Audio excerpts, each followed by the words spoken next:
leader of that party and therefore a new Prime Minister. And I've agreed with Sir Graham Brady, the chairman of our backbench MPs, that the process of choosing that new leader should begin now. And the timetable will be announced next week. And I've today appointed a cabinet to serve, as I will, until a new leader is in place. So I want to say to the millions of people who voted for us in 2019, many of them voting Conservative for the first time, thank you for that incredible mandate. The biggest Conservative majority since 1987, the biggest share of the vote since 1979. And the reason I have fought so hard in the last few days to continue to deliver that mandate in person was not just because I wanted to do so, but because I felt it was my job, my duty, my obligation to you to continue to do what we promised in 2019. And of course I'm immensely proud of the achievements of this government, from getting Brexit done to settling our relations with the continent for over half a century, reclaiming the power for this country to make its own laws in Parliament, getting us all through the pandemic, delivering the fastest vaccine rollout in Europe, the fastest exit from lockdown, and in the last few months, leading the West in standing up to Putin's aggression in Ukraine. And let me say now to the people of Ukraine that I know that we in the UK will continue to back your fight for freedom for as long as it takes.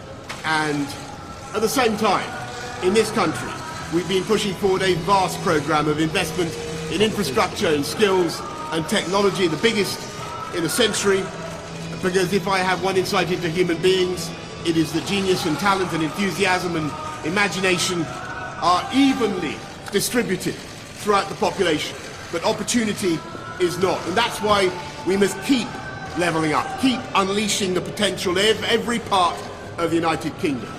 And if we can do that in this country, we will be the most prosperous in Europe. And in the last few days I've tried to persuade my colleagues that it would be eccentric to change governments when we're delivering so much, and when we have such a vast mandate, and when we're actually only a handful of points behind in the polls, even in mid-term after quite a few months of pretty relentless sledging, and when the economic scene is so difficult domestically and internationally. And I regret not to have been successful in those arguments, and of course it's painful not to be able to see through so many ideas and projects myself. But as we've seen at Westminster, the herd instinct is powerful. When the herd moves, it moves. And my friends, in politics, no one is remotely indispensable.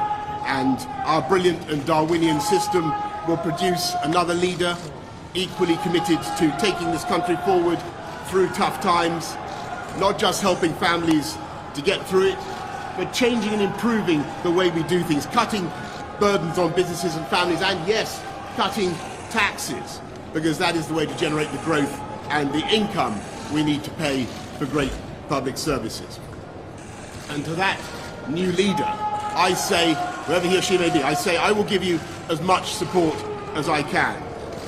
And to you, the British public, I know that there will be many people who are relieved, and perhaps quite a few who will also be disappointed. And I want you to know how sad I am to be giving up the best job in the world. But them's the breaks. I want to thank Carrie and our children, and all the members of my family who have had to put up with so much for so long. I want to thank the peerless British civil service for all the help and support that you have given our police, our emergency services, and of course our fantastic NHS, who at a critical moment helped to extend my own period in office, as well as our armed services and our agencies that are so admired around the world, and our indefatigable Conservative Party members and supporters, whose selfless campaigning makes our democracy possible.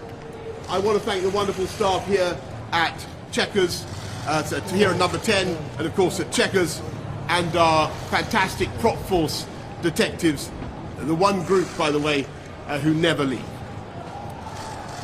above all, I want to thank you, the British public, for the immense privilege that you have given me.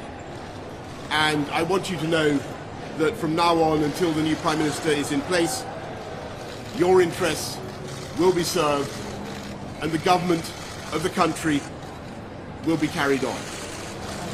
Being Prime Minister is an education in itself.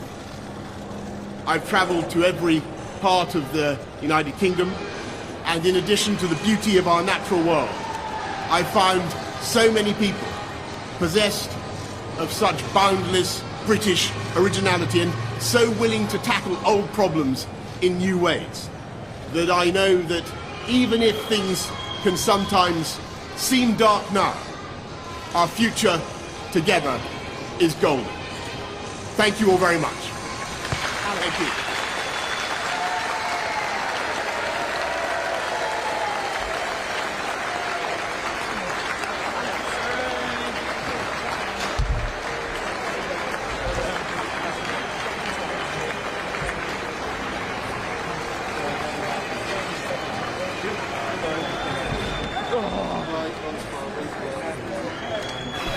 Just get the fuck out of here.